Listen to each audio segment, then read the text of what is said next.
God. I look like an Oompa Loompa. Why do I look like an Oompa Loompa? Okay. Welcome to another episode of Connected. If you are watching this on YouTube, I have no idea, but I'm super red. If you actually want to see something super weird, maybe jet off of Spotify for a hot second and see my face right now. Like, it is super duper red. Yeah, I don't know. I've tried everything, you guys. I've tried going out of the frame, coming back in the frame. I'm super red. Like, it's not actually me. I'm telling you right now, it's just super duper weird. Anyway, thank you for joining me. Thank you. If you are here for the first time, welcome. If you're a returning listener, I love you. I will send you a gift card. But anyway, today I'm super excited about the topic that I'm going to discuss. It's about self-concept and how that kind of frames not only our entire experience when it comes to, well, everything, but uniquely in this episode, I'll be talking about how it frames our interactions with other people and how relationships what relationships look like when we have certain self-concepts about ourselves. And why I think it's really important for us to get clear on what concept we want to have about ourselves and how that can really propel us and move us forward in terms of our interactions with other people. So if you're not familiar with the term self-concept, I'll dive into that and kind of explain a little bit of what that is. So whether or not we really realize it, all of us have beliefs about ourselves, right? I think a lot of us understand this, especially if you're of a particular age. And all of these concepts that we have about ourselves, I mean, I'm 41 years old. So for me, I've been collecting concepts about myself for 41 years. And maybe even prior to that, if you believe in past life experiences, right? So that's a long time to accumulate like concepts that may not even really be a part of who you are. It may just be, more often than not, a projection of somebody else's concept of themselves. Let me give you an example, right? So much of what our reality consists of is appointing meaning and value, and it's usually based on our internal, basically just everything that we've experienced. Okay, so say that when I was a kid, I'm just going to use abandonment because I know it, and yeah. So, but this is a perfect example, right? So as a kid, I experienced quote unquote abandonment. Okay, like that's the psychological term. But what's so interesting is until you actually appoint it meaning and value, it doesn't necessarily, it has like no weight, right? We're the ones that kind of decide, okay, that's what that was.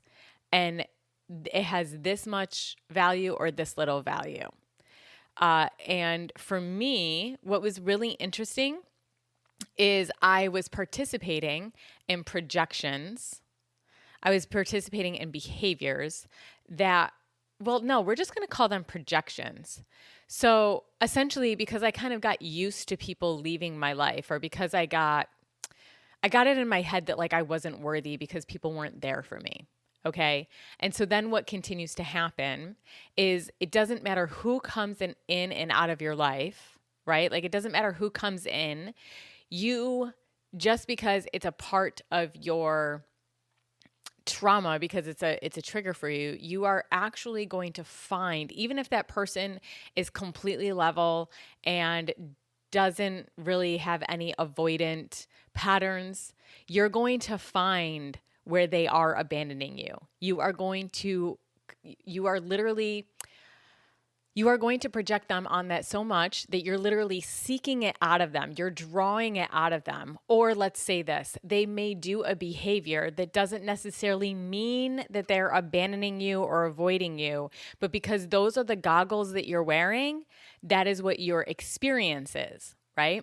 So this is where I say it's really, really important for us to get crystal clear on our past experiences and how they have really framed our self-concept, right? Not worthy. That can come out in a variety of ways, whether it's like, I can't sustain a relationship, I can't make a certain amount of money, I can't, like all of these concepts that we have about ourselves. We're not a good athlete. We suck at this. We're good at that. All of these things. I mean, as children, unfortunately, we're really molded towards certain things. When we go to school, we're identified, hey, they're really good at math, and that's the person that you become. That's a self-concept. That's a belief that you adopt about yourself. So what happens is, as we get older, if we don't take some time to really reflect on our past experiences and the self-concepts that we have adopted, whether or not they are things that really we believe about ourselves or not, or whether the things that actually serve us, right? Because something like, I'm really good at math might actually serve you if you love math, if you have a passion for math, and you want to have a career that is centered around math. That's a great self-concept to have. But if you have a self-concept of, I'm a horrible athlete, when like your passion is, I don't know why this just popped in my head, but if your passion is like disc throwing, I have no idea where that came from, you guys. If you have the belief that I'm a horrible athlete and your passion is disc throwing and like that's what you want to do, then guess what? Like, you're not going to be living up to your full potential, because you're in the back of your mind, right? In the unconscious part of your mind, you are literally thinking, I'm a horrible athlete. That is the concept that you have about yourself. Or I'm skinny, or I'm overweight, or I'm, and some of them, it's not saying that some of these aren't true, right? But it's really about like, well, where do you assign the meaning and the value? Because if you place a lot of value on like being a certain way, then that's going to kind of be more what your focus, that's where your focus is directed towards. Okay. So, with the projection of abandonment, again, it may not even be in people. That may not even be their intention. That may not even be where they're sitting. It's you that assigns the meaning, because that has been your experience, and you assume, because of your self-concept, that is always going to be your experience. So this is really important. It's really important to look at our previous experiences before now and how they really have shaped us and what self-concepts we have adopted. And to, kind of filter through and say, okay, this one serves me. This one clearly does not. And can I look at my life right now and can I say, okay, that has been an experience that I've had, but how can I, first of all, take ownership, take accountability? This is so important. It's so important to take accountability for our projections. I cannot tell you, I'm just going to be completely upfront and honest. I cannot tell you how many times I have seen my own projections really upon come into the scenario upon getting to know somebody. And what's so interesting is this can even happen within that person's self-concept. So let me give you an example. So you date, say you go on like a first date with somebody and they say, well, I'm this, like, I like to go out every weekend. Okay. So that's part of a self-concept that they have about themselves. But it may not be true. And depending on where it sits with you is where you decide, okay, this person, like, they go out every weekend. That's way too much for me. You assign the meaning and the value. You're like, nope, that's not for me. They must be like an addict, or, you can assign, that's an extreme meaning. But what I'm saying is, depending on your previous experiences, you can have some type of emotional reaction to that. Not like in the sense that you're sitting there crying, but your body is going to say yes or no to that person. Like, you are either going to be in your head, you're going to say, okay, that might mean that like they like to drink a lot. That might mean that like they always need to be surrounded by people.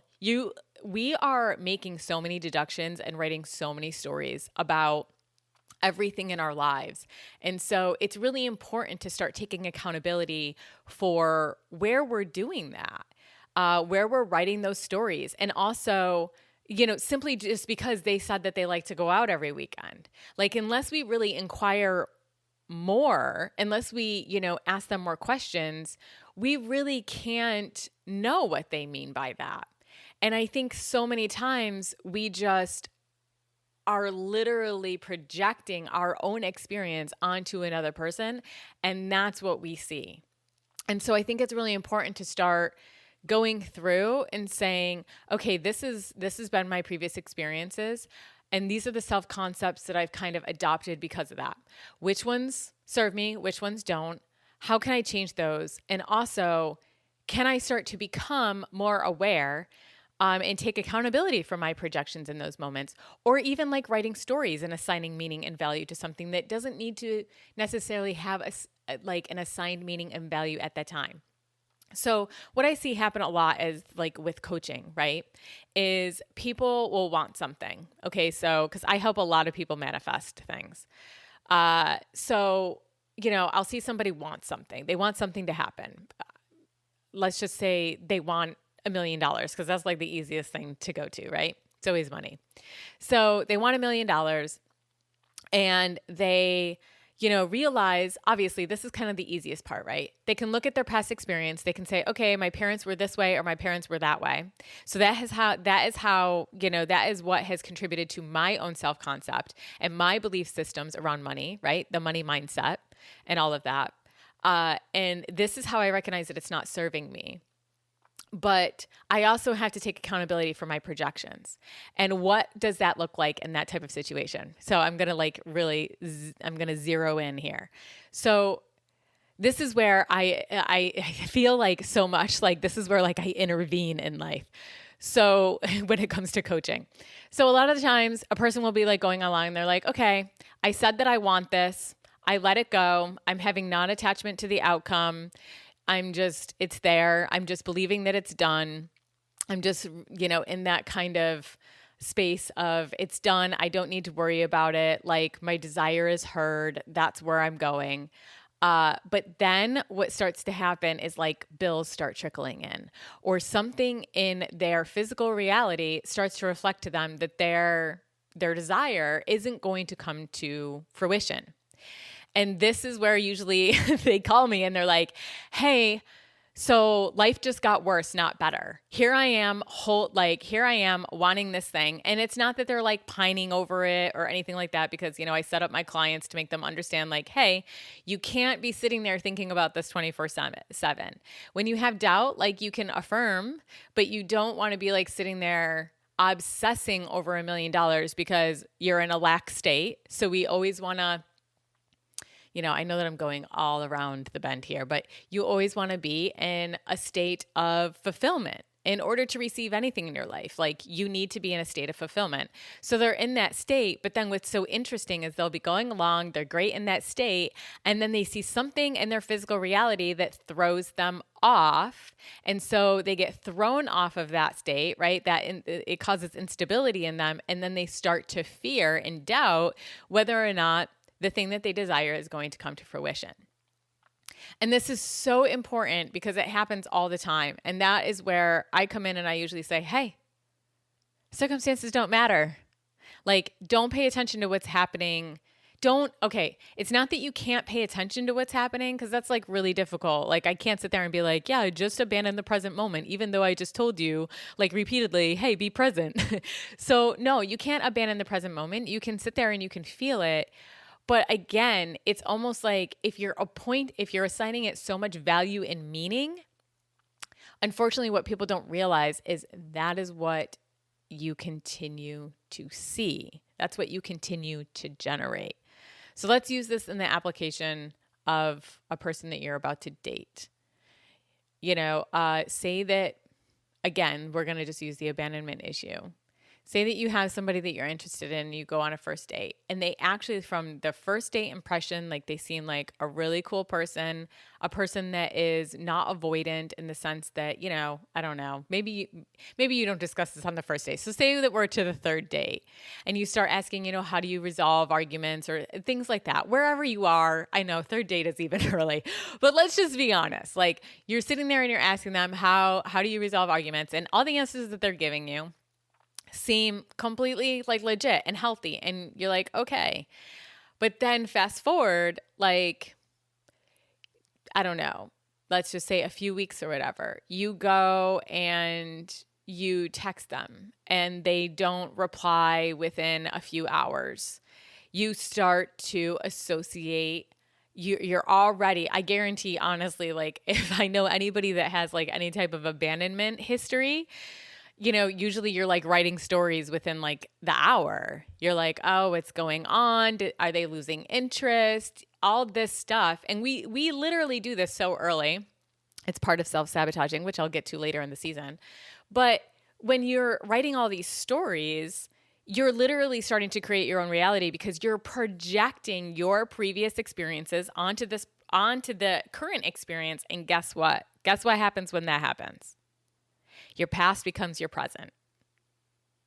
So it's really important. It's really important to be crystal clear around your concepts around yourself and saying, hey, I have to look at the belief systems that I have around love.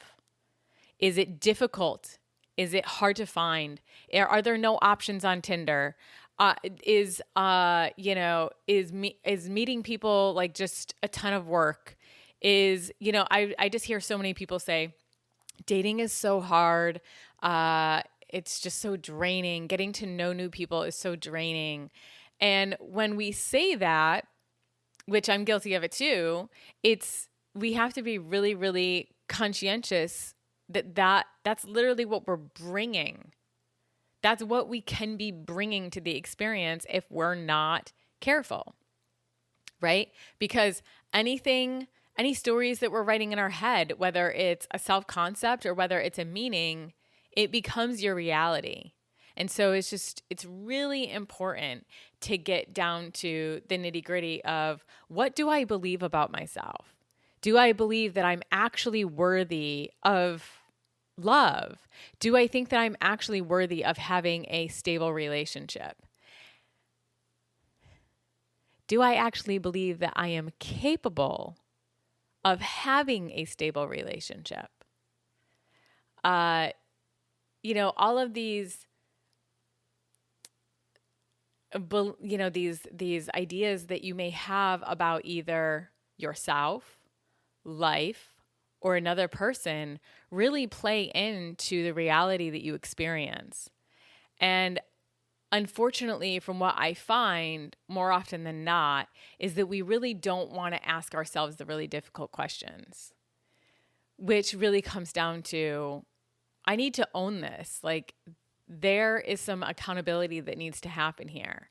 I am continuously projecting a previous experience into this one or onto this one.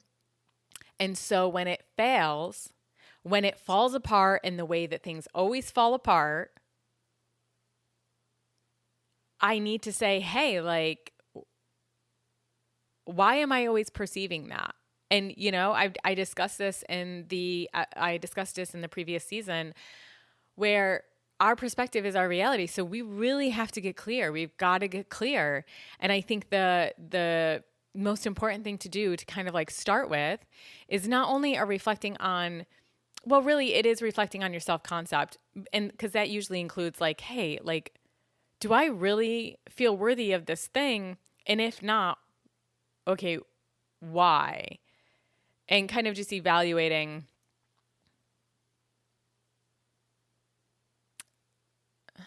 I mean, I don't really want you to do that, to be honest. It's so funny. The minute I said that, I was like, no, I don't want you to do that. I really just want you to, spend some time looking at your self-concept. And if you are identifying things where you're like, I need to get rid of that, I would highly suggest like doing affirmations or if I'm honest, you can consciously say affirmations all day long, but so much of our self-concept is rooted in the subconscious, right? I don't know if you've ever heard the expression that we're actually always manifesting from the unconscious and not the conscious, right? Because I can sit here and I can consciously decide that I'm an amazing human being, but it's more or less what's behind that. So one of the things that I always propose to my clients is to listen to affirmations while they're actually sleeping, because I find that that can really be helpful. And also just hold to what you want. Hold to what you want, but also recognize that it's only you that is ever going to get in the way. It is only you and the meaning and the value and the projections that you are carrying over that is going to get in your way. It's like Wolf of Wall Street. You know, the only thing standing between you and the thing that you want is the bullshit story that you're telling yourself. It is the same thing, but people think that the bullshit story has to be like rooted in their childhood, or it's got to be somewhere far off in the distant past, when in fact, it's oftentimes right in the present moment. We're just making deductions as the person in front of us is telling us about themselves. We really have to just allow everything to be what it is, and to not get in our heads so much writing stories about people that we don't even fucking know. And what kills us, what kills me, is so often what those stories that those people are telling you about themselves, those really aren't even true. I mean, maybe some of them are, but a lot of them aren't, because they have self-concepts that need to be evaluated. I'm sure that, how many times have you met somebody where they're like, oh, I can be really rude. And you've never experienced that from them. Or they're like, I can be really selfish. Or, other people perceive me as this. And you've never seen them that way. You don't know them that way at all. That is because however they are is not triggering a part in you, or you're not projecting a previous experience onto them, expecting the same reality to occur over and over and over again. Because it is our self-concept that frame our expectations, that frame our assumptions, or somebody else's idea of their own self-concept. It happens all the time, which is why, like, when we meet somebody, we either like them or we don't, or we might even like them and feel drawn to them because there is something there that is triggering us in a different way, that like it feels like home, right? This is a lot. It's a lot to unpack, and I completely understand, because it's kind of like, okay, well then what is real? Nothing. This is what I go back to time and time and time again. We have absolutely no idea how much we are creating our experience. We are insanely powerful. And yet for some reason, we just keep thinking that things are out of our control. To some extent, they are.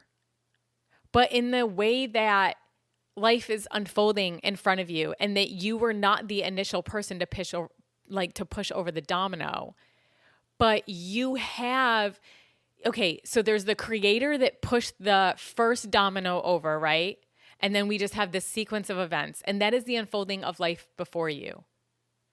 But then there's you that is literally projecting and assigning meaning and value to everything.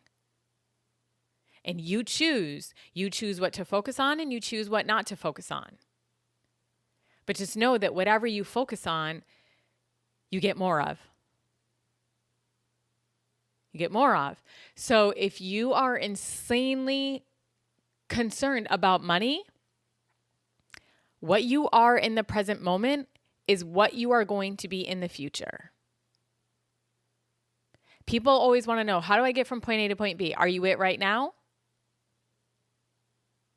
Can you commit to being that from now on? Can you commit to being secure in your relationship from now on? Forget about your relationship. Can you commit just to being secure? It's making that decision. It's saying, okay, I understand that my state of being right now determines my future experience. What I choose to focus on, what I choose to react to, what I choose to, feel triggered by is going to frame my future reality. And by no means am I telling you to bypass. Am I by no means not? Of course, I'm always going to tell you to honor your feelings and to feel that shit out. But you have to understand that it really has nothing to do with your presence. It is just somebody usually reflecting something back to you that needs to be healed. So you experience that emotion. You don't need to project that. You don't need to interface with other people. You don't need to get them involved, right? The presence process. We talked about this in season 2, at the end of season 2. You literally can just allow things to come up and to feel them and to understand, hey, it's just emotion. I don't need to further it. I don't need to continue the pattern. I don't need to spend longer time focusing on it than what's necessary. Just feel it and then give the mind a break. Don't think about it. You don't need to do any of that. So I just want to make it clear, like I'm not telling you to bypass your emotions or your triggers. I'm just trying to express to you the importance of recognizing that how you handle that moment frames all your future ones. Think about how loving that is. Think about how liberating that is. This is the thing that I love about acceptance. Is the more you learn to accept what is happening in front of you, that's what your life becomes. The more you understand that gratitude is only found in the present moment, because gratitude to me is like in awe of the now, right? We feel gratitude usually because we're in awe of what is happening in front of us. So if all those things only can really kind of exist in the now, then it's really just important for us to get clear on, okay, what am I bringing to the now? What self-concepts am I bringing to the now? What meaning and value am I attributing to this thing that is unfolding before me?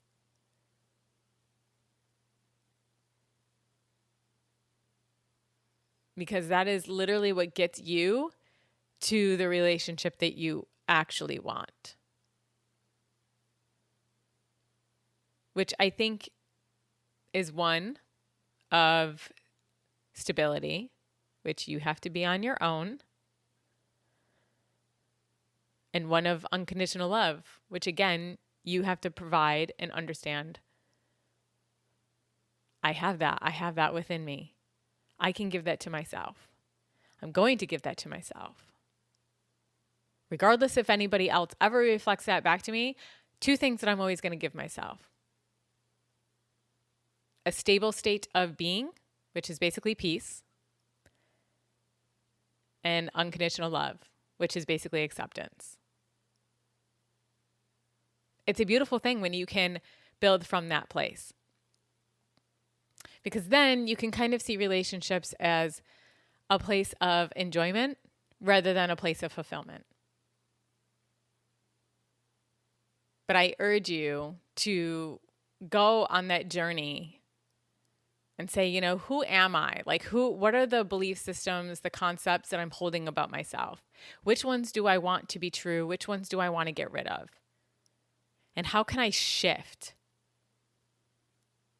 How can I truly shift so that I can start to learn how insanely magical and powerful of a human being I am, and that I am bringing meaning and value to everything in my life.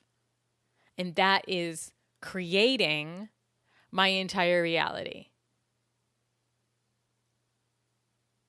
And out of that, I can start to live my truest potential. It's so good. It's so good. And I speak from this place, right? I'm applying it just as well as I can, right? Nobody's perfect. We all have to do this. And There's absolutely nothing wrong also with honoring the fact that we are imperfect and that we do need people in our lives that are going to be able to reflect back to us these things to some degree. But again, that goes with, are you that already? Can you hold that for yourself? Because you're not going to come into intimate connection with another person that is able to reflect that back to you if you're not able to reflect that back to you in times of fear, doubt, insecurity. We cannot expect another person to be anything other than a direct reflection of what ideas we're holding about ourselves at that particular moment in time. Test this out. You'll see what I mean. The minute you're stable, your person is there. The minute you're not stable, your person is out of touch. Whoever that person is, your mom, it doesn't matter. We're not like, this isn't specific to romantic or relationships are relationships. But the minute that you hold any instability in yourself is usually the minute that you see people move away from you. Try it out. It's so funny, which is why I think a lot of us in our deepest, darkest moments, we can feel really, really alone, right? Even when we call on a friend, we still may feel like that they're not hearing us, that they're not seeing us. That's because we're not giving it to ourselves, which again is why I go back to, can you just be with yourself in those moments? Because, it's really interesting from my own experience. Say that, I have something that triggers me or I am experiencing a lot of fear or doubt. If I spend the time being with myself, usually while I'm being with myself, a friend will call.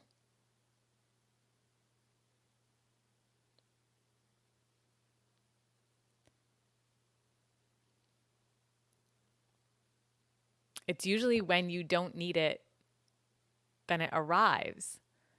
I think the trick is a lot of people say, well, no, because anytime that I've needed cash, it's arrived. But I would almost 100% argue that it's when you've moved to a place of acceptance around your situation and you're just like, I'm just out here. Like, I'm just out here and the universe is just going to have to move something because I don't have it in my power to. So I surrender. I surrender and I accept the present moment.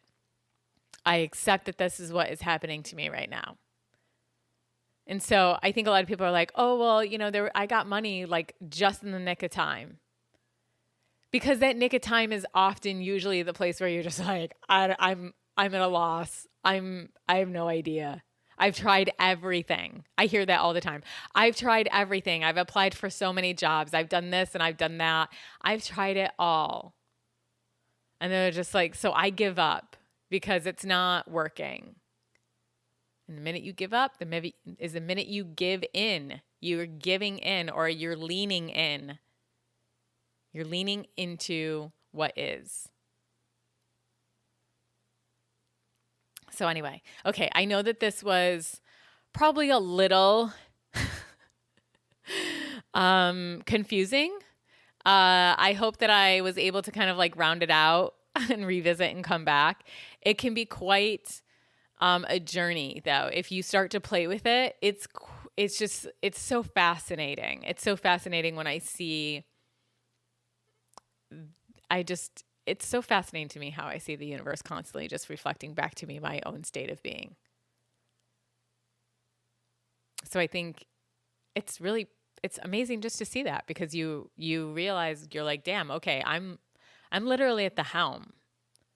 I'm the one steering the ship. I'm the one deciding what happens, how much value and meaning it has. It's like no different. I mean, if you want to talk about the value of the dollar for a second, let's just think about this. Inherently, that piece of paper has no value. It has none. We as humans have assigned value to things. That's it. So, and you're seeing that being created with Bitcoin, right? With crypto. People are deciding that it has value, NFTs, all of that stuff. So it now has value.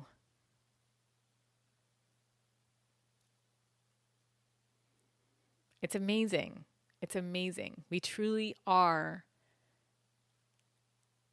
creative beings. So step in. I invite you to step in.